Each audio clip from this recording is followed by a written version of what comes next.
ሰላም ሰላም የእግዚአብሔር ቤተሰቦች የክርስቶስ ኢየሱስ ወዳጆች ሰላም ለእናንተ ይሁን።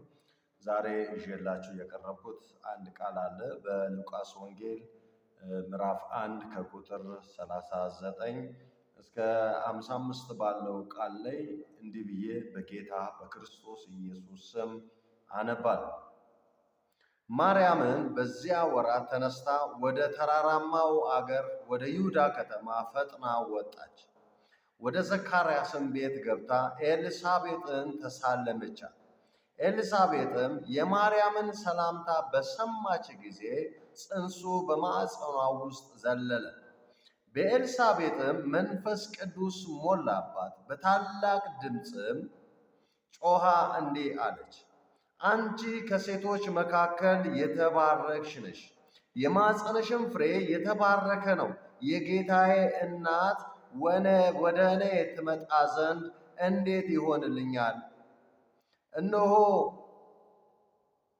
የሰላምታሽ ድምፅ በጆሮዬ በመጣ ጊዜ ጽንሱ በማኅፀኔ በደስታ ዘለዋልና ከጌታዬ የተነገረላት ቃል ይፈጸማልና ያመነች ብፅዕት ናት። ማርያምም እንዲህ አለች፣ ነፍሴ ጌታን ታከብራለች፣ መንፈሴም በአምላኬ በመድኃኒቴ ሐሴት ታደርጋለች፣ የባሪያይቱን ውርደት ተመልክቷልና። እነሆ ከዛሬ ጀምሮ ትውልድ ሁሉ ብፅዕት ይሉኛል። ብርቱ የሆነ እርሱ በእኔ ታላቅ ሥራ አድርጓልና፣ ስሙም ቅዱስ ነው። ምሕረቱም ለሚፈሩት እስከ ትውልድና ትውልድ ይኖራል። በክንዱ ኃይል አድርጓልና ትዕቢተኞችን በልባቸው አሳብ በትነዋል። ገዢዎችን ከዙፋናቸው አዋርደዋል፣ ትሑታንንም ከፍ አድርጓል። የተራቡትን በበጎ ነገር አጥግበዋል፣ ባለጠጎችንም ባዶ እጃቸውን ሰዷቸዋል። ለአባቶቻችን እንደተናገረ ለአብርሃምና ለዘሩ ለዘላለም ምሕረቱ ትዝ እያለው እስራኤልን ብላቴናውን ረድቶአል። ኢየሱስ ጌታ ነው። ሃሌሉያ።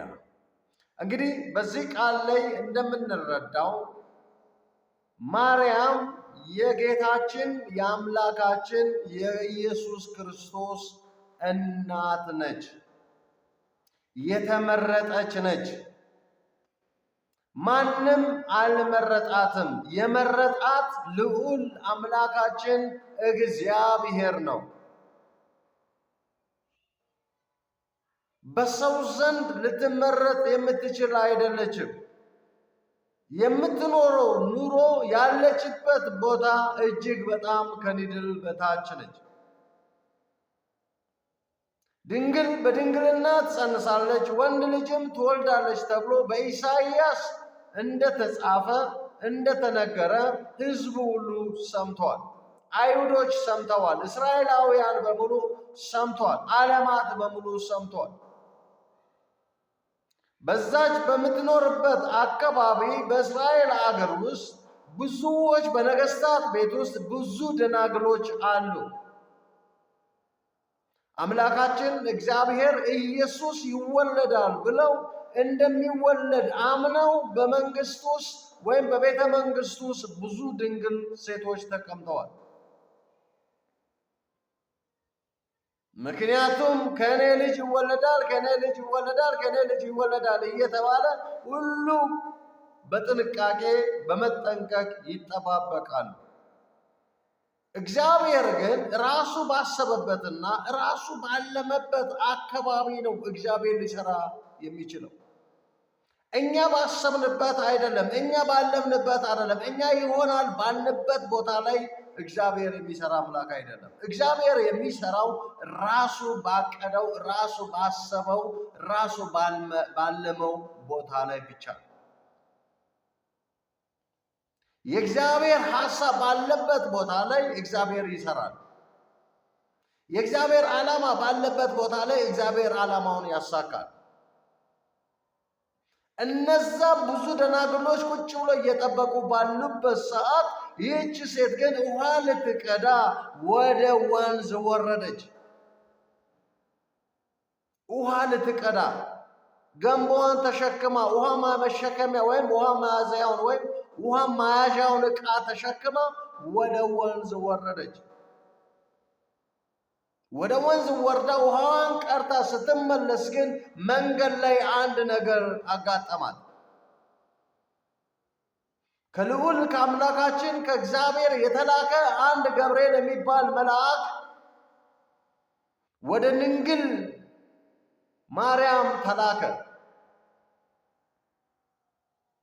በዚህ ሰዓት በፊቷ ላይ ሆኖ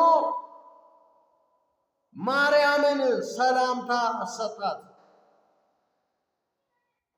ሰላም አላት። ሰላምታ ከሰጣት በኋላ ግን እግዚአብሔር ወደ እርሷ እንደላከ ኢየሱስ እንደሚወለድ በመንፈስ እንደምትጸንስ ገብርኤል በጣም አንብቡት እናንተ ከሉቃስ 1 ላይ አብራርቶ ነው የተናገራት። አብራርቶ እርሷ ግን እኔ እንዴት ይሆናል ይሄ ነገር? ተአምር ነው። በዛን ጊዜ ድንግል በድንግልና ትወልዳለች፣ ልጅም ትወልጃለች ሲባል እንዴት አድርጎ ማመን ያስቸግራል። በሰው አይምሮ ማመን ያቅታል። ለሰው የማይቻል ግን ለእግዚአብሔር አምላክ ይቻላል። ይህች ሴት ግራ ተገብታ እንዴት እንደዛ ይሆናል? እኔ ወንድ አላውቅም፣ ወንድ ስለማላውቅ እንደዛ አይነት ነገር እንዴት ሊሆን ይችላል ብላ አበክራ ጠየቀችው። ገብርኤልም በጣም ብዙ ክርክሮችን አድርጎ ሊያሳምናት ችሏል። የማመኗ ምክንያት እንደ ቃል ይሆንልኝ አለች። የዛን ጊዜ ነው መንፈስ ቅዱስ በማጸኗ ውስጥ የገባው። ብዙ መከራዎችን አይታለች፣ ብዙ ስቃዮችን አይታለች። ሄሮድስ ልጇን እገላለሁ ብሎ ሲነሳ ወደ ግብፅ አገር ድረስ ተሰዳለች። ኢየሱስን በጽንሷ ተሸክማ እጅግ በጣም አስደናቂ የሆኑ መከራዎችን አልፋለች። ማርያም ኢየሱስን ወልዳለች ስንል ዝም ብሎ አይደለም ኢየሱስ የመጣው። ማርያም እጅግ በጣም መከራዎችን፣ እጅግ በጣም ስቃዮችን አይታለች። በመከራዎች ሁሉ አልፋለች። ወደ ግብፅ ድረስ እስከ መሰደድ። ራብ አለ፣ ጥም አለ፣ መከራ አለ፣ ስቃይ አለ፣ ብርድ አለ፣ ፀሐይ አለ። ብዙ ነገሮችን ተቋቁማ ወደ ግብፅ ሄዳለች። በግብፅ ሀገር ላይም ስትቀመጥ መከራዎች ሊኖሩ ይችላል። ምክንያቱም የተሸከመችው መለኮት ነው። የተሸከመችው ኢየሱስ ነው። ሄሮድስ ደግሞ ብዙ ሕፃናትን አስገድሏል። እዚህ በኢየሱስ መምጣት ምክንያት ብዙ ሕፃናቶች ታርደዋል። ወደኋላ መለስ ስንል ሙሴ በመወለዱ ብዙ ሕፃናት ታርደዋል። ብዙ ሕፃናት ተገለዋል። በዚህ በኩል ደግሞ ኢየሱስ ሲመጣ ደግሞ ብዙ ሕፃናት ተገለዋል። ብዙ ሕፃናት አልቀዋል፣ ሞተዋል።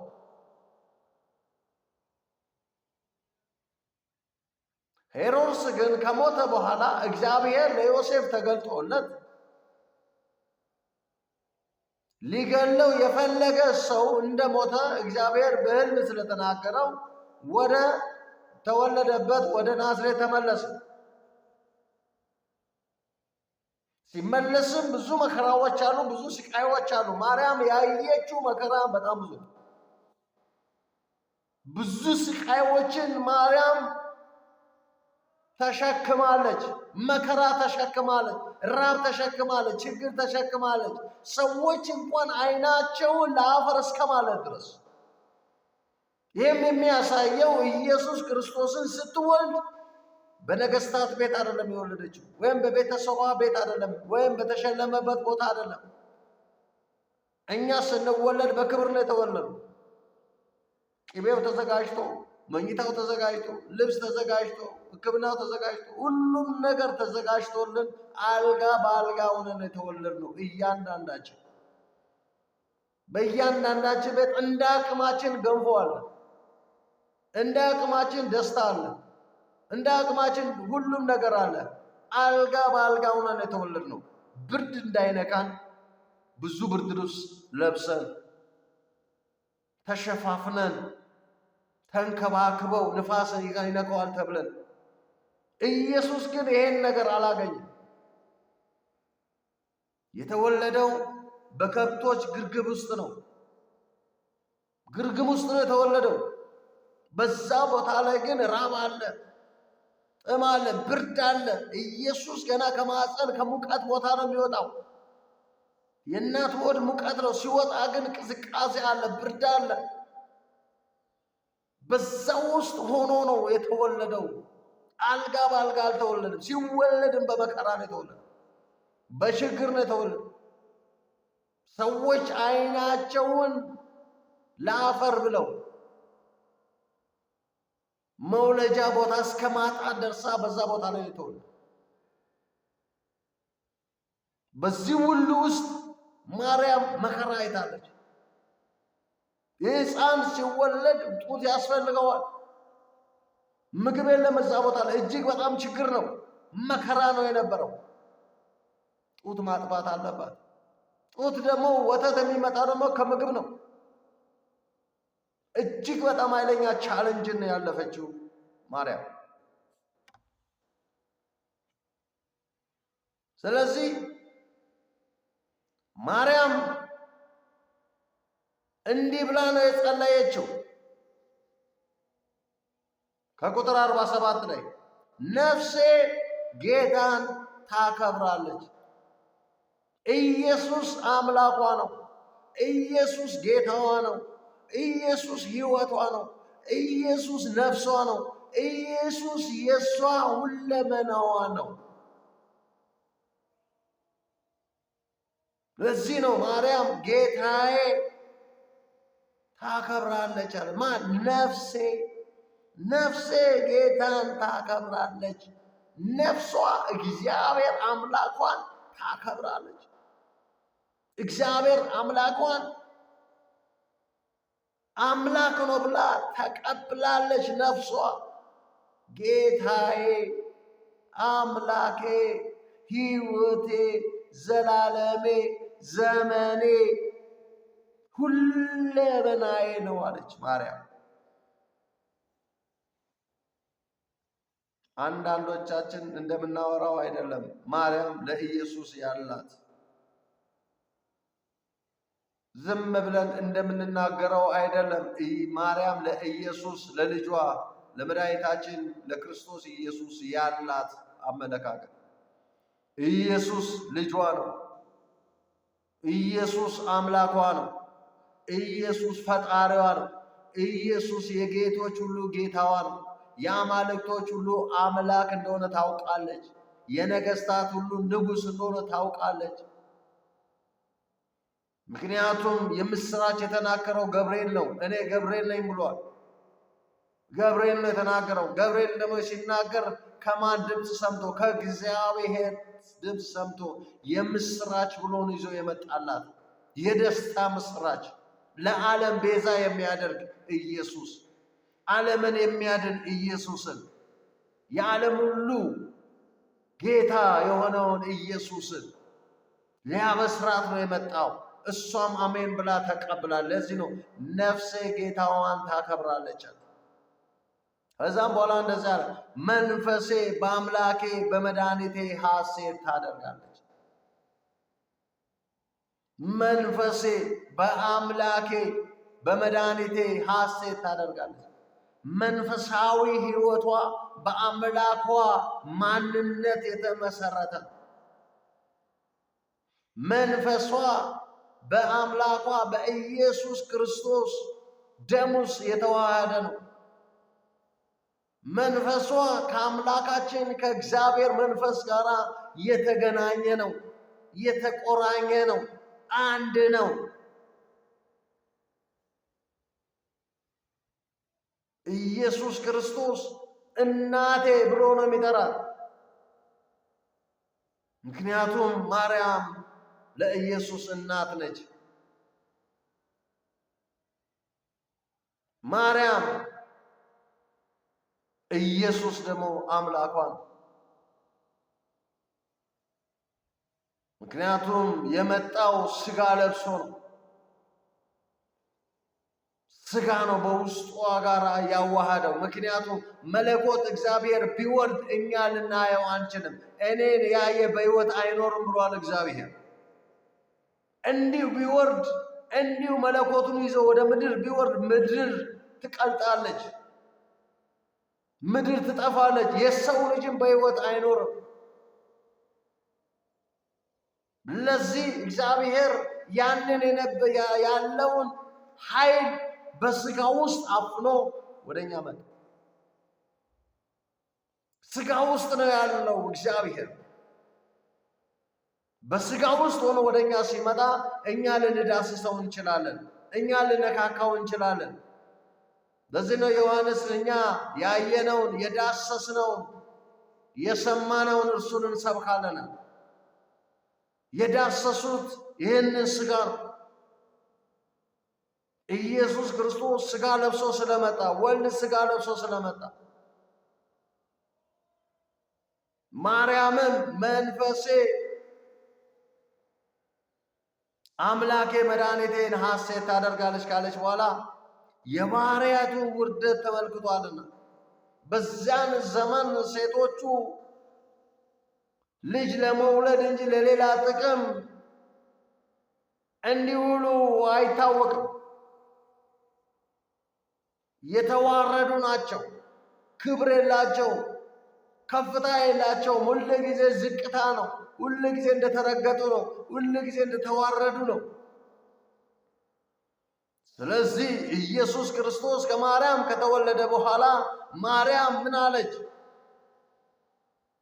የባሕርያቱ ውርደት ተመልክቷልና እነሆ ከዛሬ ጀምሮ ትውልድ ሁሉ ብፅዕት ይሉኛል። ማርያምን ማንም ሊያቃልላት የሚችል ማንም የለም። ማቃለልም አንችልም። እግዚአብሔር ያከበራትን ኢየሱስ ክርስቶስ አክብሮ በማጸኗ አድሮ የተወለደውን ይህችን ንጽሕት የሆነች ማርያምን ማንም ሊያረክሳት አይችልም። ማንም እርሷን ሊያዋረዳት የሚችል ሊኖር አይችልም። ማን ባከበረው ማን ያቃልላል? ማን ከፍ ባደረገው ማን ዝቅ ያደርጋል? ሰው አይደለም ያከበራት፣ ሰው አይደለም ከፍ ያደርጋል፣ ሰው አይደለም ብፅዕት ያላት። ብፅዕት ያላት ኢየሱስ ነው። ከፍ ያደረጋት ኢየሱስ ነው። ማንም እንደፈለገ ሊያቃልላት የሚችል ሊኖር አይገባም። እኛ ኢየሱስ ኢየሱስ ብለን እንድንሰብክ ያደረገን በማርያም ውስጥ ወልዶ ኢየሱስ ጌታ ነው፣ ኢየሱስ አምላካችን ነው፣ ኢየሱስ ቤዛችን ነው የምንለው ከማርያም ስለተወለደ ነው፣ ከቅድስት ድንግል ማርያም። ማንም ሊያቃልላት አይችልም። ለዚህ ነው እነሆ ከዛሬ ጀምሮ ትውልድ ሁሉ ብፅዕት ይሉናል። ማርያም ብፅዕት ነች። ማንም ስላለ አይደለም፣ የእግዚአብሔር ቃል ይሄን ይናገራል። አንብቡት ያልተረዳችሁ በሉቃስ ወንጌል ምዕራፍ 1 ከቁጥር 49 ባለው ላይ አንብቡት። እነሆ ከዛሬ ጀምሮ ትውልድ ሁሉ ብፅዕት ይሉኛል አለች። እግዚአብሔር ቃል ላይ ተጽፏል። ከቃሉ ውጪ ሌላ ነገር የለም። እኛ የምናምነው በዚህ ቃል ነው። ይሄ ቃል የተናገረው እውነት ነው። ማርያም ብፅዕት ነች። ማንም እንደፈለገ ተነስቶ ሊያቃልላት ሊያዋረዳት አይችልም። ማማለድ ሌላ ነው፣ መስገድ ሌላ ነው፣ ሌላው ሌላ ነው። እዛ ውስጥ አይደለሁም ያለሁት። ማርያም ግን ብፅዕት ነች። እግዚአብሔር አምላክ አክብሯታል። ኢየሱስ ክርስቶስ አክብሯታል። ገብርኤልም መጥቶ አክብሯታል። ደስ ይበልሽ እኮ ነው ያላት። ሰማይ አክብሯታል፣ ከፍ ከፍ አድርጓታል። እግዚአብሔር አምላክ አሞግሷታል፣ ከፍ ከፍ አድርጓት። እኛ ልናቃለን አንችልም። ማንን? እኛም እናቃለን። እነሆ ከዛሬ ጀምሮ ትውልድ ሁሉ ብፅዕት ብሎኛል። ወደድንም ጠላንም ማርያም ብፅዕት ነች። ረግጠን ነው ማመን ያለን። ኢየሱስ ጌታ ነው። ከዛም በኋላ እንደዚህ አለች፣ ብርቱ የሆነ እርሱ በእኔ ታላቅ ስራ አድርጓልና። እውነት ነው እኮ ብርቱ የሆነው ታላቅ ነገር ነው እኮ በማርያም ላይ ያደረገው። ማንም ሊሸከመው የማይችል መለኮት ነው እኮ የተሸከመችው። እንድትሸከም ረዳት እግዚአብሔር። ብርቱ ነገር ነው በእርሷ ላይ ያደረገው። ከፍ ያለ ነገር ነው በእርሷ ላይ ያደረገው። መለኮት ነው የተሸከመችው። ትናንትና ሙሴ በሲና ተራራ ላይ ያየውን ያንን እሳት እኮ ነው የተሸከመችው። ያን እሳት እኮ ነው የተሸከመችው። ሙሴ ሕዝቡን ግዞ ሲወጣ ተራራው ምኑን ያንቀጠቀጠውን እኮ ነው የተሸከመችው። ነጎድጓዱን እኮ ነው የተሸከመችው። ብርቱ የሆነውን ታላቅ የሆነውን እግዚአብሔርን እኮ የተሸከመችው። ለዚህ ነው ብርቱ የሆነው ታላቅ ስራ አድርጓልና። ዋው! ኢየሱስ ጌታ ነው። ስሙም ቅዱስ ነው፣ ምሕረቱም ለሚፈሩት እስከ ትውልድ ትውልድ ይኖራል። ስሙም ቅዱስ ነው፣ ምሕረቱም ለትውልድ ለትውልድ። ምሕረት ነው የተሸከመችው። ሃይ በብሉይ ኪዳን ላይ እኮ እግዚአብሔር ከመጣ እኮ ያጠፋል። ይህንን የሚያጠፋውን መለኮታዊ ኃይል ወደ ማርያም ማኅፀን ውስጥ ሲገባ ምሕረትን ተሸከመች። ወደ ምሕረት ተቀየረ። ምሕረት ሆነ። የምሕረት አምላክ።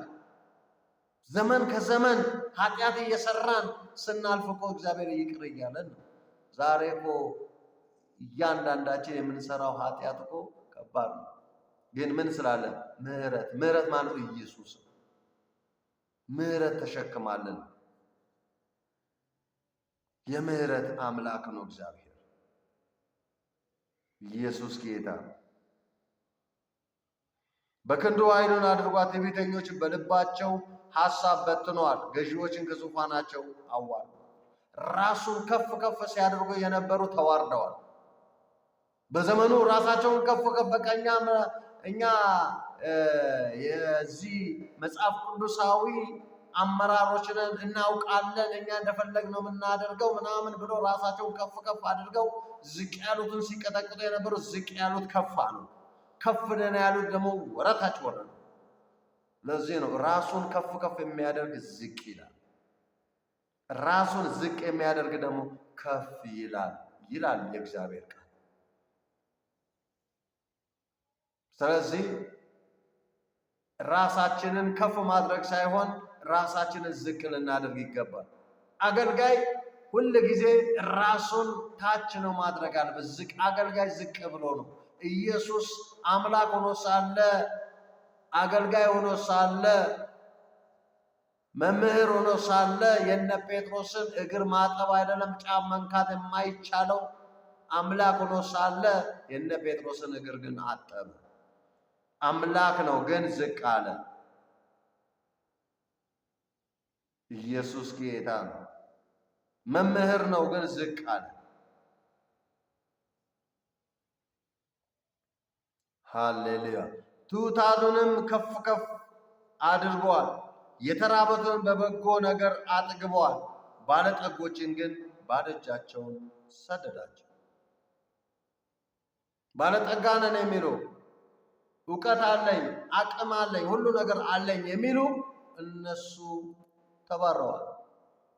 እውቀት የለኝም፣ ምንም የለኝም፣ ማውቀው አንተን ብቻ ነው ጌታ ሆይ ብሎ ራሱን ዝቅ ያደረገ ግን ከፍ ከፍ ከፍ ይላል።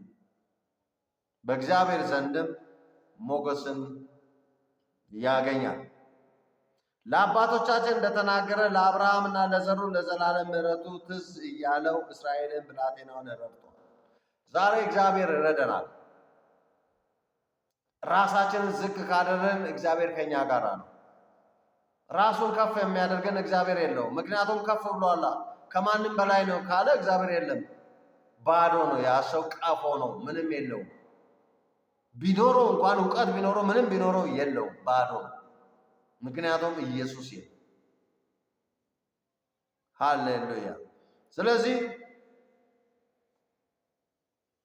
ማርያም እጅግ በጣም መከራዎችን እና ስቃዮችን እጅግ በጣም ኃያላን የሆኑ ነገሮችን ሁሉ አልፋለች።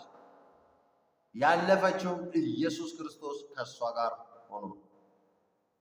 ዛሬ መከራ ውስጥ ያላችሁ፣ ችግር ውስጥ ያላችሁ፣ ስቃይ ውስጥ ያላችሁ ኢየሱስ ከእናንተ ጋር ይሆናል። መከራን ታልፋላችሁ፣ ችግርን ታልፋላችሁ፣ ስቃይን ታልፋላችሁ። እግዚአብሔር ይህንን ያደርጋል። ጌታ ሆይ እናመሰግናለን። እንጸልይ። የሰራዊት ጌታ እግዚአብሔር አምላኬ ሆይ እናመሰግናለን። ቃልን በእውነት ስላስተማርከን፣ ስለ እናትህ ስለ ቅድስት ድንግል ማርያም ስለገለጥክልኝ አመሰግናለሁ። ይህን ለሚሰሙት ሁሉ ማስተዋልና ጥበብን ስለምትሰጣቸው አመሰግናለሁ። የተለያየ ሐሳብ የተለያየ አመለካከት ያላቸውን እግዚአብሔር ሆይ ስለምትመልስ አመሰግናለሁ። እግዚአብሔር አምላክ ሆይ ብጽዕት ነች ብለሃል። እግዚአብሔር ሆይ እመቤታችን ቅድስት ድንግል ማርያም ብጽዕት ነች፣ ከሴቶች ሁሉ የተለየች ነች። ሁለመናዋ ያንተና ያንተ ብቻ ነች። እግዚአብሔር ሆይ ስለ ሁሉ ተባረክ። ስለ ልጅ በክርስቶስ ኢየሱስ አሜን። ሻሎም። ተባረኩ። ተፈጸመ።